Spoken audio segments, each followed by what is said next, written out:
Deuteronomy 1.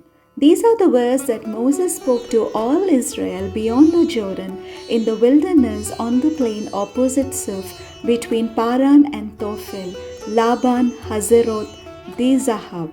By the way of Mount Seir, it takes 11 days to reach Kadesh Barnea from Horeb.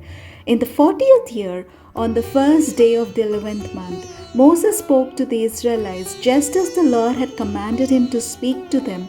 This was after he had defeated King Sihon of the Amorites, who reigned in Heshbon, and King Og of Bashan, who reigned in Ashtaroth and in Edrei.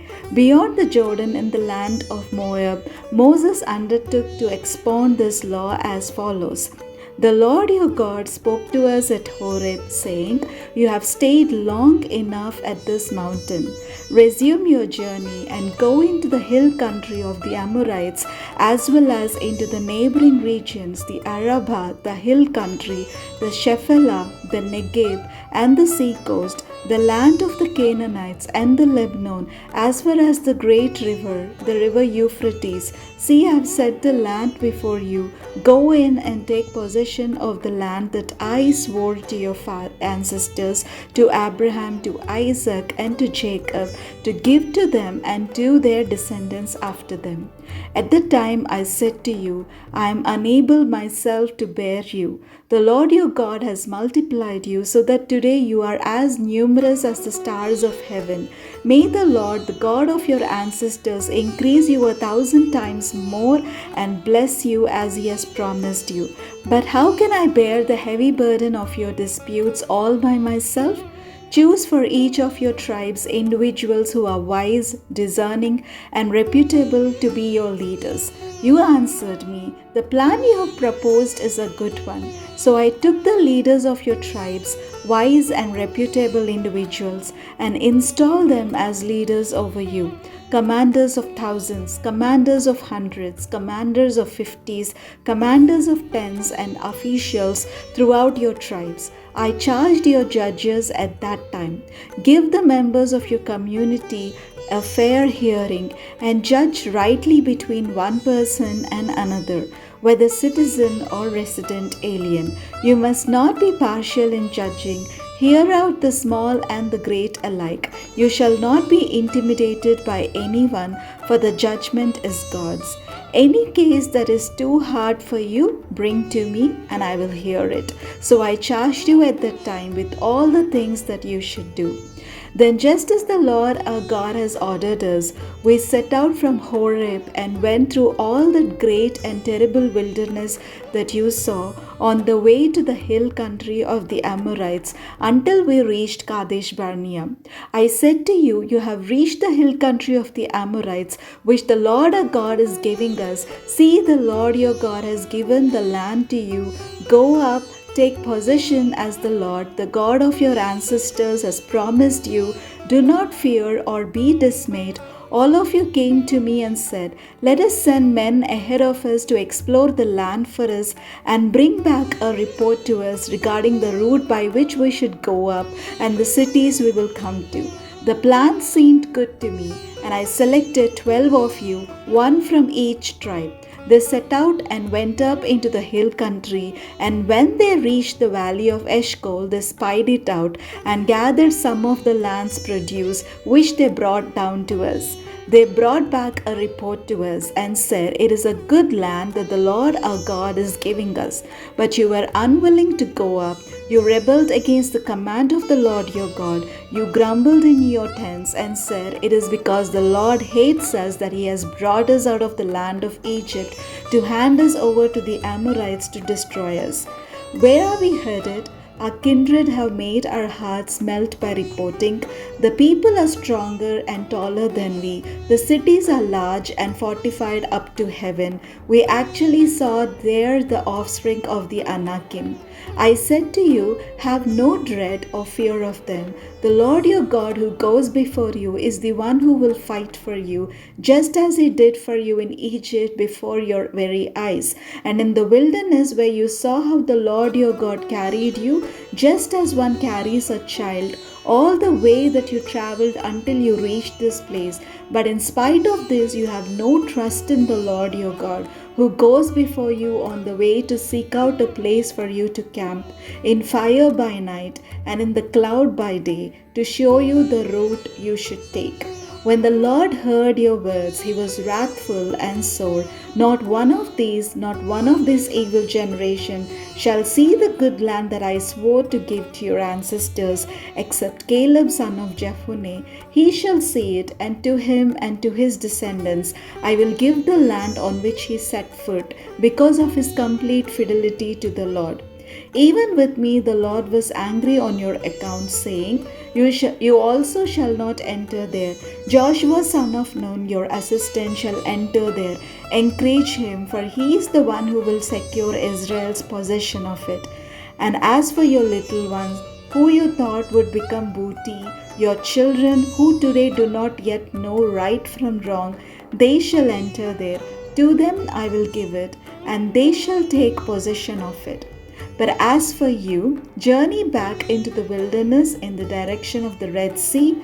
You answered me, We have sinned against the Lord. We are ready to go up and fight, just as the Lord our God commanded us. So all of you strapped on your battle gear and thought it easy to go up into the hill country. The Lord said to me, Say to them, Do not go up and do not fight, for I am not in the midst of you. Otherwise you will be defeated by your enemies. Although I told you, you would not listen. You rebelled against the command of the Lord and presumptuously went up into the hill country. The Amorites who lived in that hill country then came out against you and chased you as bees do. They beat you down in Seir as far as Hormah. When you returned and wept before the Lord would neither heed your voice nor pay you any attention, after you had stayed at Kadesh as many days as you did. Deuteronomy 2. We journeyed back into the wilderness in the direction of the Red Sea, as the Lord had told me, and skirted Mount Seir for many days. Then the Lord said to me, You have been skirting this hill country long enough. Head north and charge the people as follows. You are about to pass through the territory of your kindred, the descendants of Esau who live in Seir. They will be afraid of you, so be very careful not to engage in battle with them, for I will not give you even so much as a foot's length of their land, since I have given Mount Seir to Esau as a possession.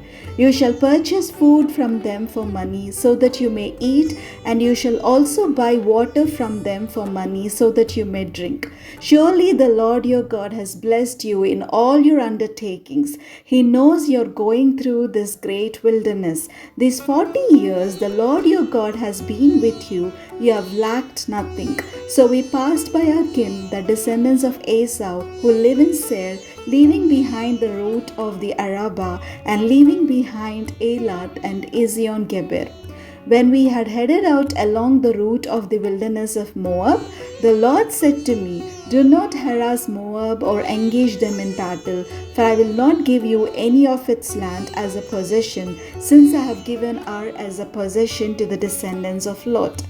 The Emim, a large and numerous people, as tall as the Anakim, had formerly inhabited it. Like the Anakim, they are usually reckoned as Rephaim, though the Moabites call them Emim. Moreover, the Hurim had formerly inhabited Seir, but the descendants of Esau dispossessed them, destroying them and settling in their place, as Israel has done in the land that the Lord gave them as a possession. Now then, proceed to cross over the Wadi Zereth. So we crossed over the Wadi Zereth, and the length of time we had traveled from Kadesh Barnea until we crossed the Wadi Zereth was 38 years, until the entire generation of warriors had perished from the camp, as the Lord had sown concerning them. Indeed, the Lord's own hand was against them to root them out from the camp until all had perished. Just as soon as all the warriors had died off from among the people, the Lord spoke to me, saying, Today you are going to cross the boundary of Moab at Ar.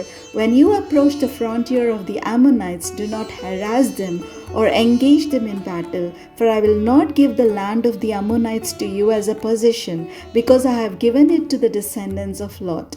It also is usually reckoned as a land of Rephaim. Rephaim formerly inhabited it, though the Ammonites call them Zamzumim, a strong and numerous people, as tall as the Anakim. But the Lord destroyed them from before the Ammonites, so that they could dispossess them and settle in their place.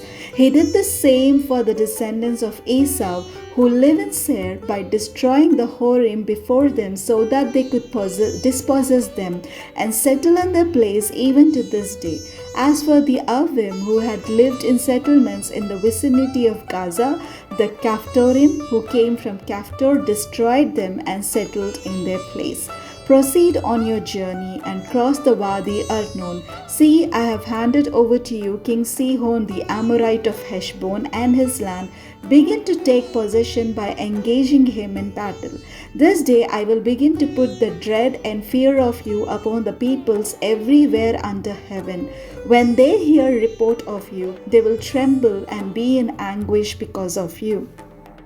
So I sent messengers from the wilderness of Kedemoth to King Sihon of Heshbon with the following terms of peace. If you let me pass through your land, I will travel only along the road. I will turn aside neither to the right nor to the left. You shall sell me food for money, so that I may eat, and supply me water for money, so that I may drink. Only allow me to pass through on foot, just as the descendants of Esau who live in Seir have done for me, and likewise the Moabites who live in Ur, until I cross the Jordan into the land that the Lord our God is giving us. But King Sihon of Heshbon was not willing to let us pass through, for the Lord your God had hardened his spirit and made his heart defiant in order to hand him over to you, as he has now done. The Lord said to me, See, I have begun to give Sihon and his land over to you. Begin now to take possession of his land. So when Sihon came out against us, he and all his people for battle at Jahaz, the Lord our God gave him over to us, and we struck him down along with his offspring and all his people. All the time we captured all his towns, and in each town we utterly destroyed men, women, and children. We left not a single survivor. Only the livestock we kept as spoil for ourselves, as well as the plunder of the towns that we had captured. From Arior on the edge of the Wadi Arnon, including the town that is in the Wadi itself, as far as Gilead, there was no citadel too high for us. The Lord our God gave everything to us. You did not encroach, however, on the land of the Ammonites, avoiding the whole upper region of the Wadis Jabbok, as well as the towns of the hill country, just as the Lord our God has charged.